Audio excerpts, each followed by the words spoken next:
Hey, it's Kaylee Cuoco for Priceline. Ready to go to your happy place for a happy price? Well, why didn't you say so? Just download the Priceline app right now and save up to 60% on hotels. So whether it's Cousin Kevin's Kazoo Concert in Kansas City, go Kevin, or Becky's Bachelorette Bash in Bermuda, you never have to miss a trip ever again. So download the Priceline app today. Your savings are waiting. Go to your happy place for a happy price. Go to your happy price, Priceline.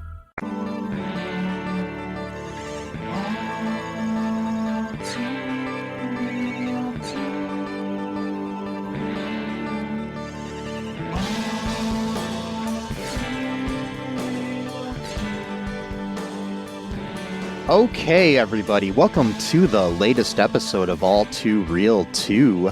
My name is Michael E. Cullen II, and with me, as always, is... Sesame hierarchies are, well, unreasonable hierarchies are bad in Carta.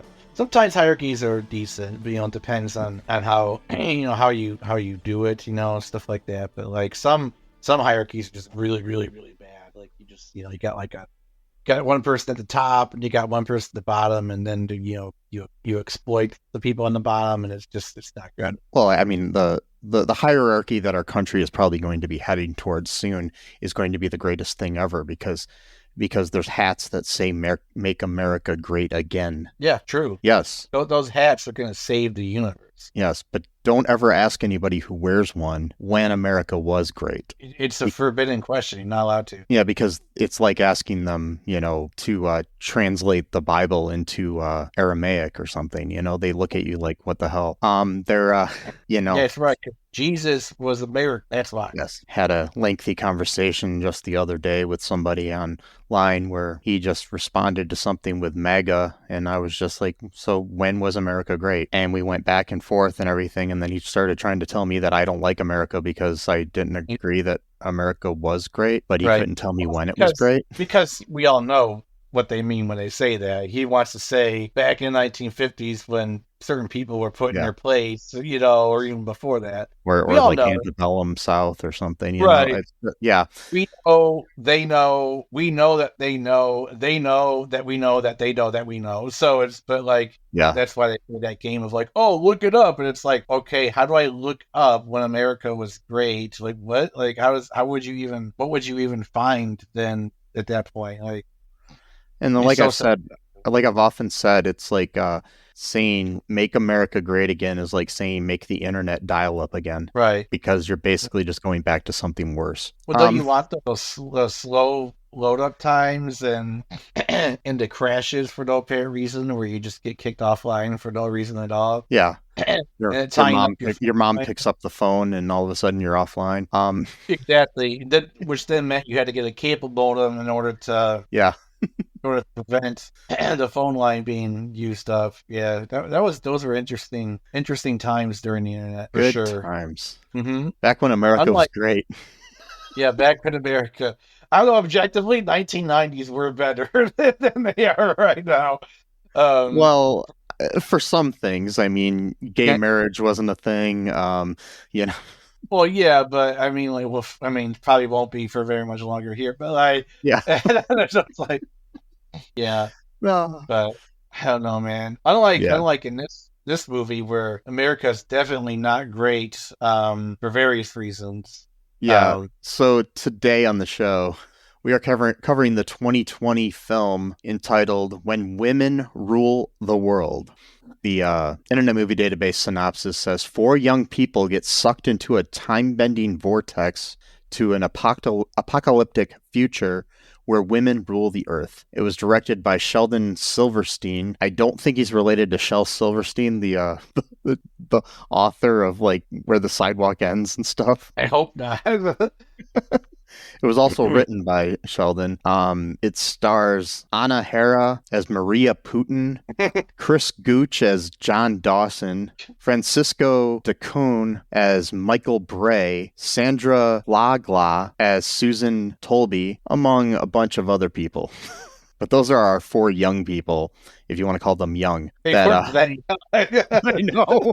they look like they're in like their 30s or 40s. I know. I'm just like, why does the description say that they were 4 young people? They were going for it first, and then they just end up like recasting everyone, and then Yeah. they just kept the synopsis. I don't know. I don't know. It's kind of ridiculous. So yeah. What are your initial thoughts of this film? I thought it was okay. I really do. I would probably watch this at least another time if I was like with friends and wanted to just kind of bag on a bad movie, because it kind of had some of that to it. Like, it wasn't like one of those so bad they're bad movies where it's just boring. There's nothing going on. There was a lot of action in this movie, if you can call it action, but there kind of was, and a lot of wild characters to keep you entertained. Yeah. I don't know, I kind of liked it. I mean, it's not something I would watch like just for leisure, but it would be something I would watch with like a group of friends, or maybe show some of my family members who appreciate bad art, and stuff like that. Or even watch get high to and just watch it like that. That would be really fucked up. But like, yeah, I think it might be scary. Yeah, probably. The movie poster is interesting as well. It's got Anna Hera on the cover wearing an outfit I don't think she ever wears in the film, but I don't know. Holding 2 decapitated heads, and one of them looks like the Michael Bray character. Wow. And the poster says, "Meet the first lady of the future with her heads of state," because she has these decapitated heads in her hands. Remotely true to the story whatsoever. None of that happens in the movie, but yeah. So yeah. Speaking of happening in the movie, what does happen in this movie? So the plot is simultaneously very straightforward, but also very chaotic at the same time. So what do I mean by that? So we start off with Michael and Maria. Michael is like an obsessed fan of Donald Trump. He wants to be him. Like, he's even dyed his hair blonde. He wears a red hat, that looks like the MAGA hat. He's also a reality TV show producer, I think it was, or a host. He's like a producer of a TV show. And he's got that. He reminds me of like a younger Billy Zane for some reason. Okay, but, yeah, I can see. Yeah. I can totally see that in his face. And then because he's so obsessed with Trump and wants to be him, he even has a Russian girlfriend called Maria Putin. Obvious reasons. Yeah, I'm trying to figure out if she's supposed to be related to Putin or if that's just a coincidence. I think it might have just been a coincidence, but they were trying to play up the whole, because Melania, she's Slovenian, not Russian, but Eastern Europe or whatever. So they're like, yeah, who cares? Just give him a Russian girlfriend or whatever. Mm-hmm. And he's really, he's really mean to her. He's kind of like the bad boyfriend type who's like emotionally abusive, but then will immediately apologize to get her to come back, and will just kind of go back and forth with her. So like, he was basically like hanging over her head that like, oh, you could be the star of my next show, but you gotta make sure that you do what I ask you to do, things like that. And so he was inviting over these other people, I guess, who work with them or something, and Susan and Jonathan. And like, I don't know, were Jonathan and Susan supposed to be like a couple? Because the way he described No, I don't think so. I think they just both worked for him, because it didn't seem like, because she was all horny for other guys and stuff too. So I don't think they were a couple. Right. Well, because the way he said it though, I was kind of confused. But yeah, so like Susan is kind of like like a macho kind of personality. Throws her weight around. Jonathan's kind of like quote unquote a beta male, nerd or whatever type of character. He's kind of like a Woody Allen type of character or something. Not reality Woody Allen, but like a Woody Allen character from a Woody Allen movie. Back before he was like a sleazebag. Yeah. Oh, really? Yeah, well, I forgot about that. No, not really. You mean you talk about the guy who married his ex stepdaughter as a sleazebag? Really, Mike? Come on, yeah. I mean, that's not to mention being accused of molesting his other children too. But yeah, That's so unwoke of you, bro. yeah, sorry. Yeah. Well, with that though, I did read some stuff that a lot of those people were coached a lot by what was it? What was her name? Not Mia. Mia Farrow. Yeah, I heard that like a lot of those kids were like coached by her of like what to say type of thing or something like that. Maybe not, but they've come out about it as adults though. So yeah, okay, all right. Yeah. All right. So yeah, I mean, I guess it kind of makes sense. I mean, if you're willing to marry your ex stepdaughter, I mean, like it's kind of. I mean, but these are all just accusations. Don't come at me. Don't. No, it's not accusations. He really did marry his ex. No, I'm saying the other stuff are all accusations. Don't come after me. Right. Yeah. It's okay. It's okay. I don't think Woody Allen's going to be listening to our podcast, but that's all right. And I mean, if you are Woody Allen and you want to tell your side of the story, come on. Oh, sure, of course, yeah. Sure you would. Now suddenly you're like, oh yeah, come on, no, yeah, you can totally talk to us about your weird. I still think you're a slime ball, but if you want to come on the podcast and tell your side of the slime ball story. I just can't get over that. I know I already mentioned it twice, but I just cannot get over the idea of marrying your ex stepdaughter. I can't get over that. Like, whatever. Okay, fine. Yeah. I'm just gonna leave that one aside for now because I could talk about that for like an hour and just how weird it is. But all right, so the four of them, they're gonna be driving from Reno to Las Vegas, and the reason why they're driving and not flying, other than to have plot armor in order to make this movie make sense, is that his quote-unquote baby, a Land Rover, which in his words cost $100,000 for a car that looks maybe would cost $30,000. I mean, it's not even tricked out. It's not even like there's nothing like and cool about it. Like I was gonna say, and like I mean, and even with that, $100,000 for a nice car, sadly, isn't that much today.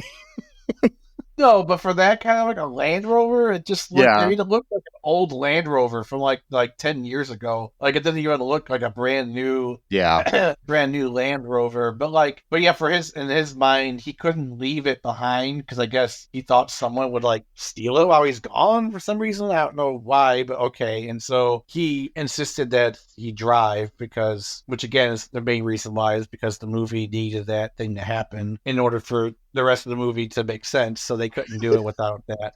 Well, it's true. They just couldn't do it without that. They needed that. So they're driving, and then they end up like this weird like purple electricity stuff like hits the car and it like makes the car like veer off into like the sand or whatever. And they're like trying to check out like what's going on. And then like they end up realizing that like there's like signs for like Hollywood or something like that, but there's no land, or there's like nothing. Yeah, their phones aren't working and everything. Yeah.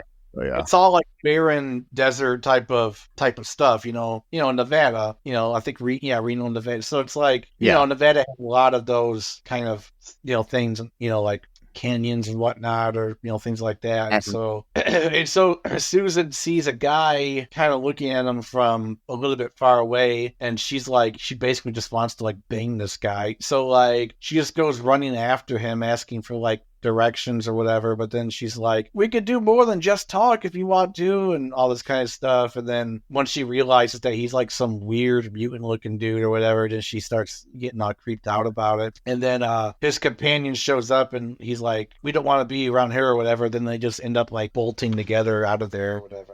Yeah, and the one note I made, I didn't make, but I made in my head, I guess, is that, because later we find out this is 2121 AD, and I think it's interesting that these guys are wearing blue jeans with patches on them, and this is supposed to be an apocalyptic movie, and they've got like, they look like Levi's or Wrangler or something, and well, yeah, the pants were preserved, and then so it's no.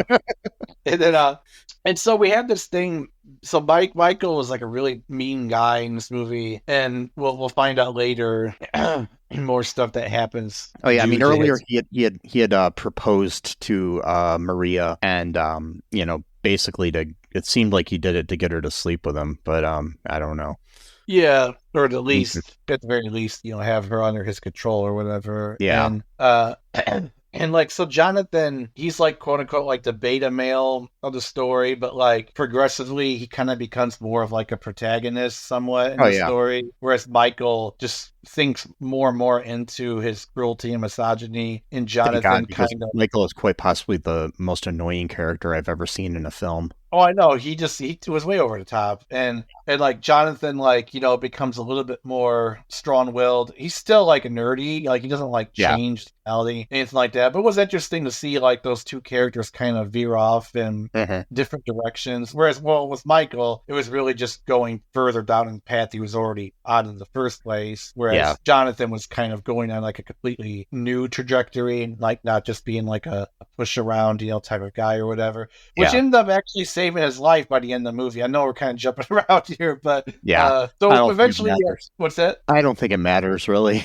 It doesn't really matter. So they get kidnapped by these women. The men are separated from the women of the group, and the men are put in like a jail, like a makeshift jail cell, and guarded heavily by like 3 different women guards. Yeah. And then the leader of the group, her name is I think Auriana, tells them like what's going on, like, hey, women rule the world now. Although it turns out later on that's not completely true, because there's a faction of men who have their own like little kingdom going on. So whatever. And then so the title lied to me. It did lie to you. Yes, it is, because women do not actually run the entire world. They have these enclaves. All right, I quit. Yeah, and there's also an enclave of men, a men's faction. I don't trust titles. Next thing you're going to tell me is that there's not actually wars in the stars in the Star Wars.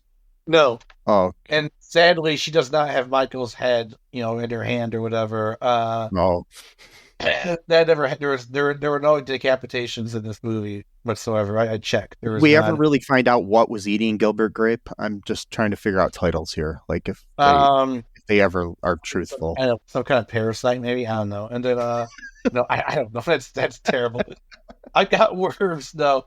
And speaking of worms, I'll tell you later. There's another movie I want to review sometime if you're into it. Probably for Halloween, because it's like a Halloween kind of movie. But anyway, so she basically explains to him like, hey, we control things now. We hate you guys, but we kind of need you, to get us pregnant and shit like that. So here's what we do: is that we have you guys fight to the death, and whoever.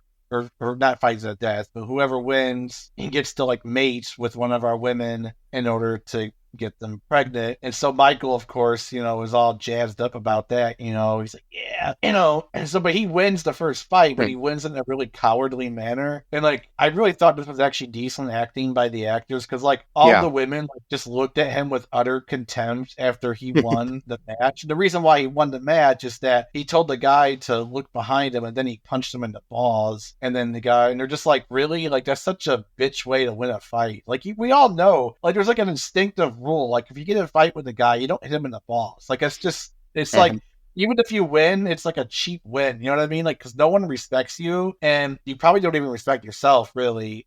But Michael's, rare breed. So, well, it is a good metaphor for his like love of Trump, because that's something Donald Trump would do. It is, because it's a cheap shot for what it is, but like nobody respects it. Like literally nobody respects that whatsoever. Convicted felon Donald Trump, by the way, convicted felon. Oh yeah, felon. That's right, convicted felon Donald Trump. 34 times over. 34 times. Yeah. Convicted felon Donald Trump. Right. 34 times. Yep. Really? How many times? 34. Oh yeah. 34.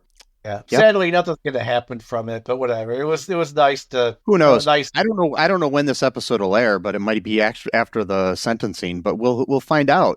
So.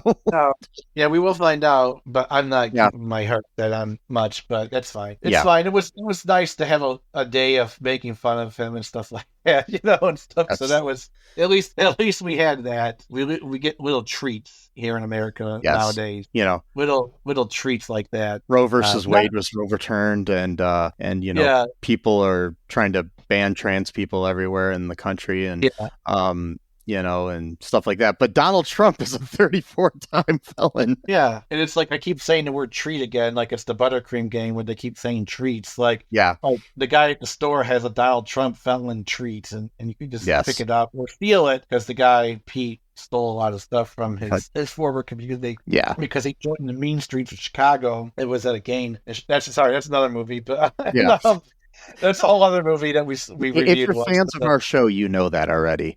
And check out our TeePublic, and you can get yourself a Buttercream Gangs of New York t-shirt. That's right.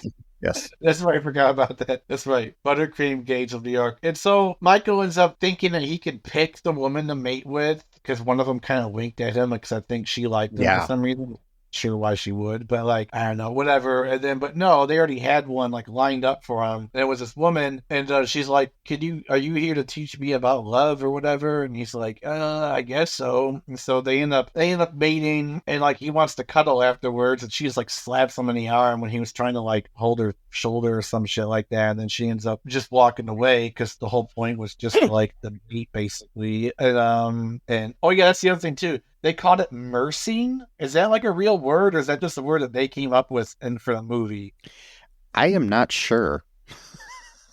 Because they kept saying, this your reward is the right to mersing or for mersing or whatever. And we're like, okay, and then like, but what I don't understand. So here is what I don't understand. Now I'm getting kind of weird here. So, so the whole point was like they technically need male people to mate with the women in order for them to get pregnant and like to keep the population level going on. Okay, that's understandable. But then later on, at one point, they were talking about how they implanted a uterus into a man, and then the man was pregnant with child. And the real reason why is because they're like, well, we don't want women to like ruin their bodies by having to bear children or something like that. So it's like, so which is it? Are you getting the women pregnant or are you getting the men pregnant? Like, they didn't really explain that one. Anyway, what else happens? How would you spell mersing? I was assuming it would be MERS, CING. Like MERCING, because there's there's a Urban Dictionary word. It's either mersing or merking. I'm not really sure, but it's spelled MERCING, and it's a word that means absolutely destroying something. Damn, Johnny is just mersing in Call of Duty right now is the example. I think it would be murking because sometimes they say a merc is like a murder victim. Yeah. But then there's also murking with a K, which comes from the root word of murk, and it means killing, beating, or murdering. That's another Urban Dictionary. So I don't know. So, yeah. They may have made up a term for the movie or something like that. Yeah. But anyway, what else happens? Because I'm kind of hogging this whole thing here. Yeah. So at some point, there's something to do with like crystals. Oh, yeah, that's right. That can control people and shoot things and then give me nightmares later. I mean, I'm serious actually about this. So, really? I had a dream the night I watched this movie. Right. Okay. Where I was shooting these crystals I had in my pocket at people and trying to destroy them like they were like a magic wand or something. Like I was Harry Potter or something going, I don't know what the hell I was doing, but there was people chasing me and then it was really scary. Wow. I thought they were going to kill me and then I woke up. So, and at one point I was trying to get the crystal out of my pocket and I couldn't get it out in time to prevent the person, but then I woke up. So, yeah. Wow. Yes. So, so basically we have this we have this point where Michael helps Jonathan and some other guys escape the jail, and they end up going over to the guy's little area, the enclave of guys that's around too. So this movie was weird, man. So I'm trying to remember because it's been a couple days since I've seen it. So they while hanging out with the guys, they end up meeting an android. This really tall guy. Yep. Named what is his name? His name is Herbert. Is it Herbert? Yeah, it's Herbert, the robot. Yeah. Like every good robot, Herbert the robot, played by Steve Bellflower. But yeah, he's pretty cool character though. Yeah, he was. He's beating Jonathan at chess really easily, and he said he learned it from Bobby Fischer. Right. Yes. Oh yeah, did we explain why the world is the way it is? Oh no, I forgot about that. What was it? Was it like so there was a scene that basically they're talking about all these men that have destroyed the world throughout history, like your Hitlers and your Stalins and whatnot, and Donald Trump and Putin. And I guess that Donald Trump and Putin basically had a dick measuring contest. And then somehow that led to Donald Trump pressing the button and basically destroying the world. Yep. So that's what we got to look forward to for 34-time felon Donald Trump if he gets back in office. This movie will become a documentary. I hope not. Yes. So, oh God, Donald Trump sucks. Anyway, so basically, so that's how the world ended up in this apocalyptic, state. We've got but basically we've got this whole thing where they realize that this main guy that's hanging out with the guys, the kind of leader of the guy people, is basically in love with the main girl, and they used to be together before there was some kind of schism or something, so but she can control him with her laser crystals, and yep, sort of basically make him stand down, and I think a part of it has to do with the fact that he loves her. And so it makes me kind of wonder though. So when women rule the world, and they both look pretty young, so did this new society just start like 5 or 10 years ago in the timeline of the movie? Because well, how would this work out? Like they both look pretty young, and they talk about like throughout the world there's women ruling everybody too, or something. Not just there, that like there's little pockets throughout the world of women ruling people and stuff. And I'm just how like, would she know this though? Yeah, there's no. They don't seem to have like any technology. There's not like televisions or internet or anything. It's just crystals. That's it. That's like the one. Well, they did have something that showed like the little history of the world where we learned about Donald Trump and his dick measuring contest. Yeah. Oh right. I thought that was just for our benefit, but yeah, maybe they had like a freaking demo reel. That was the other thing too. So like they're trying to convert Maria in order to like integrate her into like their society, basically. Yeah, it's one part of the plot too. Is that they're trying to like turn her against the men, but she doesn't really buy into that. Yeah, go ahead. They basically keep trying to get her. They end up getting her to like have sex with them, sort of in a really awkward scene where it was obviously straight women in a lesbian love scene, and I'm sorry. I totally forgot about that scene. I don't even remember it. That's what it felt like. Wow. Because basically the leader of the women is basically trying to, I think, seduce Maria in some way, through that, and basically trying to prove that, you don't need men, for anything other than procreation. And that might be true. Who knows? I don't know. But yeah, so with the help of the Herbert the robot, John is trying to escape and everything, but eventually Maria gets to John at some point, and Michael takes off, and he's trying to gather all these crystals so he can basically rule the world, because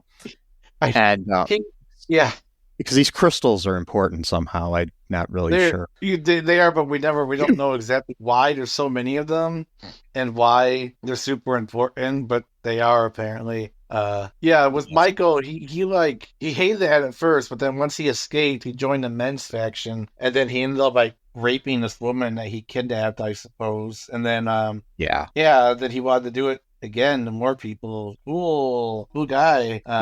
Yep. It's the misogynistic greatness of MAGA chuds. And his idol Trump, his idol. Yeah. Oh, that reminded me for a quick second. In the beginning, he tried to grab her crotch, and he said something like, "Oh, come on, that's what Trump does," or something like that.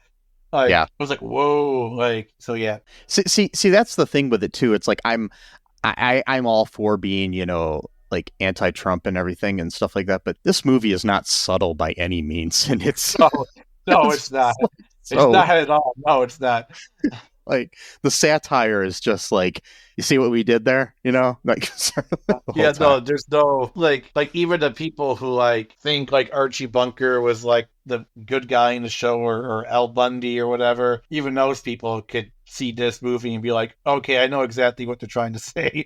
Yeah, because like I get that they were probably trying to cater to a left-wing audience and stuff, which I'm fine with that, whatever you want to cater to, but it's like I don't even know if a left-wing audience can deal deal with the over the topness of this movie, you know. No, 'Cause I mean, like, it's not done in like a clever satirical way like Saturday Night Live or other things that, you know, do satire in a better way, you know. yeah, no, I was thinking the same thing because I could never understand what they were trying to say with the movie. I would, you know, if I'm being very, very generous, I would say they were subverting expectations, but that's assuming that they were good enough at what they were doing in order to actually 'Cause try that. I don't know what the message is. I don't know what the message is. That's No, the other yeah, it's right. So, it's like I said this when I was watching it to you, that it kind of reminded me of of Barbie, a little you know, bit. the Margot Robbie Barbie movie, where it was trying to make a point about women and stuff like that, and like in a society, and also trying to make a point about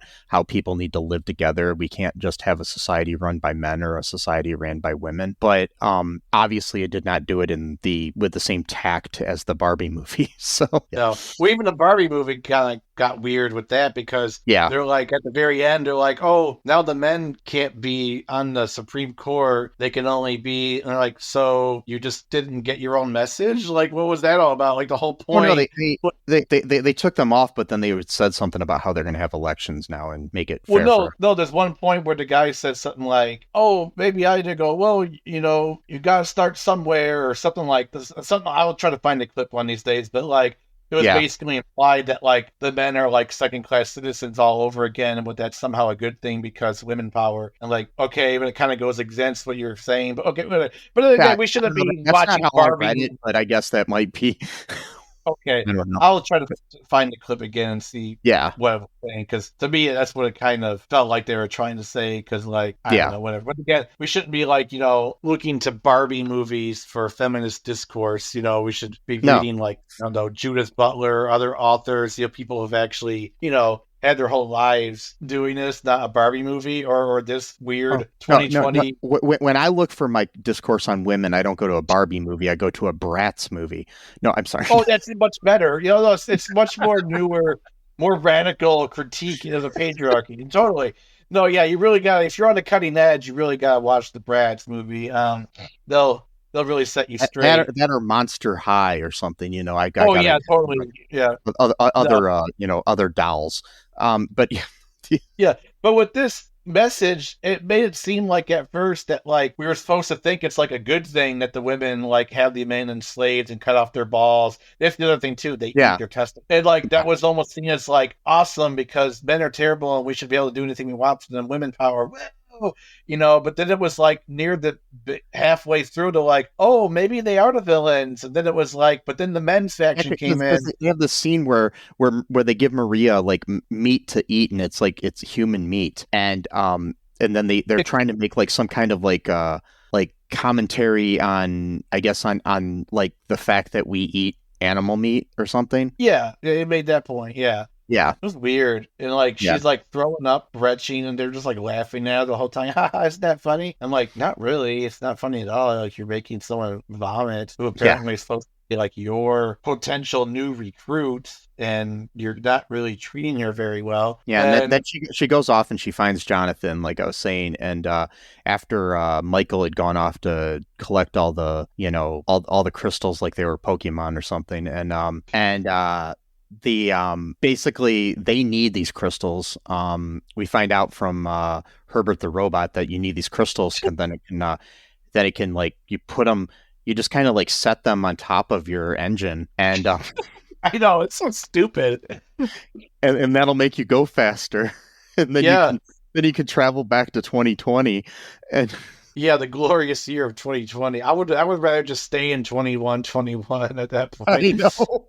Just trying to get used to the way things are. At least then you know, like you don't have any surprises. Like, yeah, and I mean, obviously, this movie came out like in late 2020, which it's like, was this made? When they made it? I don't know if it was shot in 2020, but like COVID was happening. I'm like, so I was wondering about that too. Maybe they did it. Maybe they did it in 2019 and then didn't release it before COVID really hit. Like, because I was like, I don't know how they could have filmed this movie during COVID, but right, maybe because it was shot out in the middle of nowhere, and I don't know. Just Yeah, I mean, I didn't really look into like when it was actually. there's not much information online that I could find about this movie. So, Not I mean, much. more than some. But what's that? I said there's not much you could find. No. But anyways, this so finally they defeat Michael at one point. Oh yeah, earlier by the way, Susan was killed. Oh yeah, I during a totally battle. forgot about Yeah. poor Susan.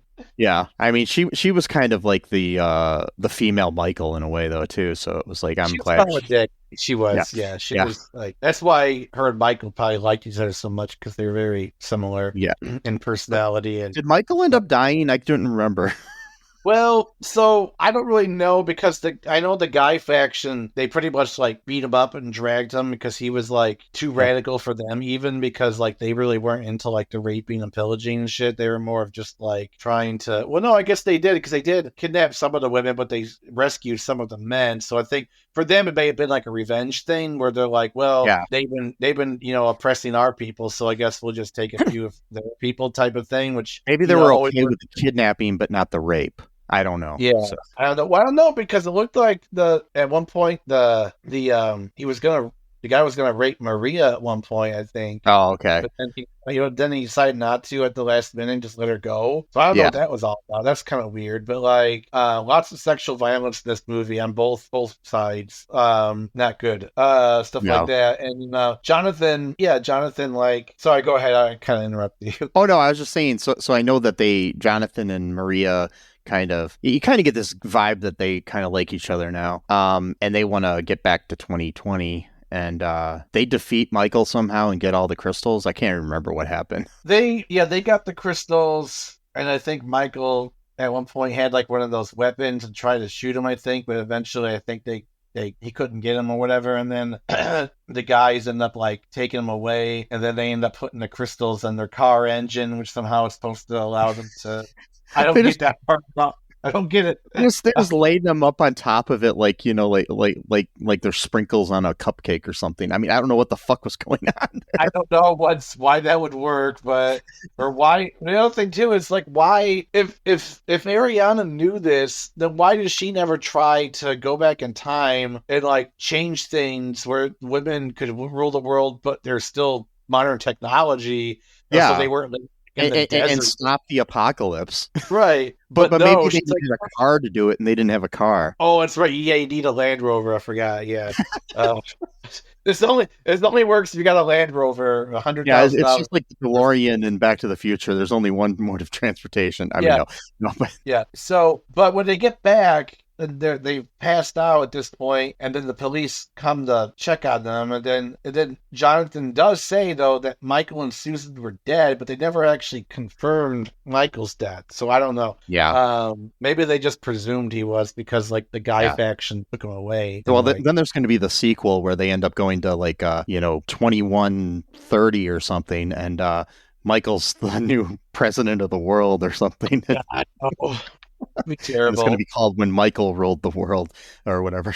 God, I really hope that. Yeah. No, I hope they put him in his place at the very least and prison him in that little jail cell. I forgot though too. Eventually, the men's and the women's faction finally make peace with each other. I forgot about that part. Uh-huh. That was a good part of it. Yeah, they make peace and looks like they're about to make love too. And they all start like hooking up. Well, that's what made me wonder if these were all former lovers of each other. Yeah, and then now they're like reunited with each other, type of thing. It could be. And then John and Maria get back to 2020, and they're like in the middle of like a street somewhere, like in Las Vegas or Los Angeles or something, and these cops are looking for the car for some reason that disappeared, and they see those two in there, and you don't even really know what happens after that. You don't. And why would they be looking for that particular car? And why would they even be looking for these four people as if they're like super important people? Like, just because you don't show up to an event doesn't mean you take a they could have been missing that many days. It's like no, there was like a day maybe or something like that. It's like, why, like, when these people are so big that, like, because they didn't, like, respond to anyone's calls, they're like, oh, we need a nationwide manhunt. I've been watching a lot of true crime documentaries and stuff lately, and sometimes when these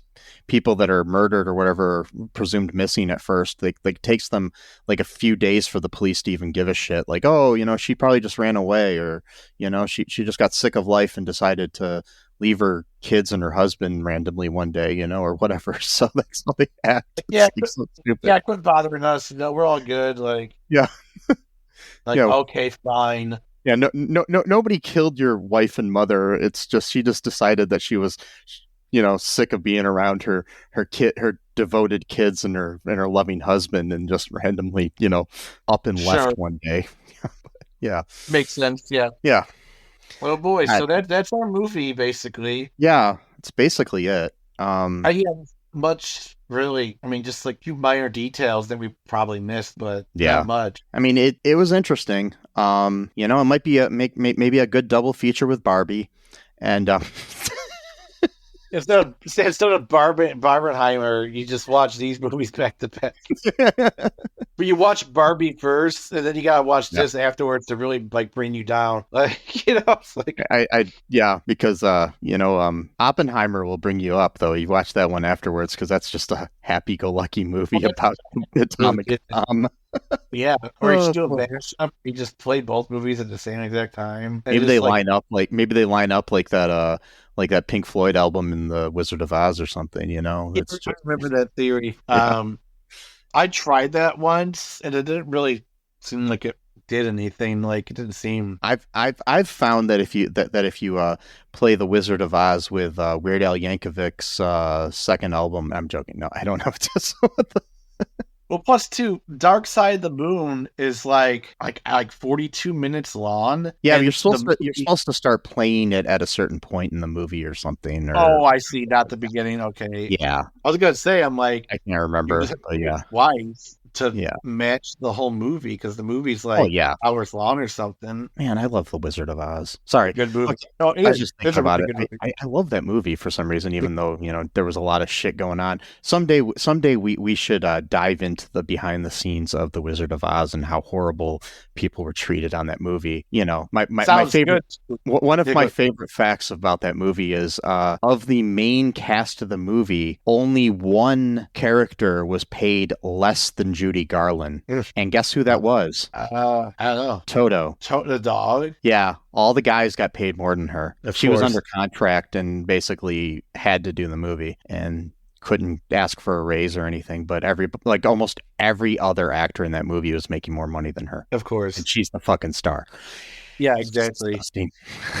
So yeah, and then wonder why people like complain about stuff like that. It's like, yeah, because of historical injustices like that. That's why. Yeah. And it's not something you just like want to complain about like at random. Like, that shit happened. And also too, did they like give her like speed and shit? And like, got her she was treated like shit. Yeah. There's I think I want to do like a deep dive into Judy Garland sometime. I mean, it would just be an interesting side quest for our podcast, but it would be interesting. Yeah, but, also too, the guy who wrote Wizard of Oz was like a crazy ass racist too, and like what? The book or the the book, yeah. I don't know. Was he? I thought he was like super like anti-Native American, like calling them I don't like know. I don't know. Like he might have been, but I know that the producer of the film was a piece of shit and other things too. So oh really? Yeah, I'd have to look more into L. Frank Baum. The most I know about him is from the the docudrama where John Ritter played him. Yeah, that's cool. Yeah. But anyways, back to the topic at hand. When Women Rule the World was the greatest film I've ever seen. And no, really, no. But anything else you want to say about it? Like when this is my advice, because we're an advice podcast now, and so my advice is to when you see a historical injustice that is still currently going on in various forms and phases, when you try to rectify those injustices, don't go on like the opposite extreme where you become the villains, which in this movie it was the women because they were like literally Mhm. eating testicles and imprisoning men and making them fight for their Yeah. life or to make like don't go that far. Go to like equality and then you like stick with that, right? Like Yes. don't go into the because I understand the temptations that you want revenge. Granted, okay. But maybe get a little revenge. That's okay. A little revenge treat. That's fine here and there. But don't overload on treats because if you do, your stomach's gonna get sick. You're not gonna feel good. You can feel icky. Like you can't eat candy all day long. You know what I mean? That's kind of like that's my advice. I mean, you can, but you'll get sick. Yeah. You can. Like, anyways, that's some good advice there. Thank you. And this has been Advice with Sesame. Do. Anyway, folks, just some other advice here is go to all2real2.com and check out all of our links there to our social media, to everything else. Make sure you subscribe to the show. Subscribe. Just subscribe. Do it. Yeah, do it to it. And share the show. Give us a 5-star review. That would help out immensely. I mean, it's the best way to help get us, shared to more people that might like the show. Also, check out our TeePublic. We got some merchandise there that'll help us support the show, and our Patreon. That's very important. I think that's good. Walk down the street, tell every man, woman, and child to listen to All Too Real 2. And if they look at you weird, that's okay. It's all good. It's all good. Yes, it's all good in the hood. And just remember that I love you. Michael Bray is the most annoying character I've ever seen in a movie. Sesame loves you. Free Palestine. And until next time, bye-bye. Thanks for listening to All Too Real 2 podcast, a Cullen Park production. Produced and edited by Michael E. Cullen II. Music by Matthew Hawes. Subscribe and share the show. Visit us at cullenpark.com.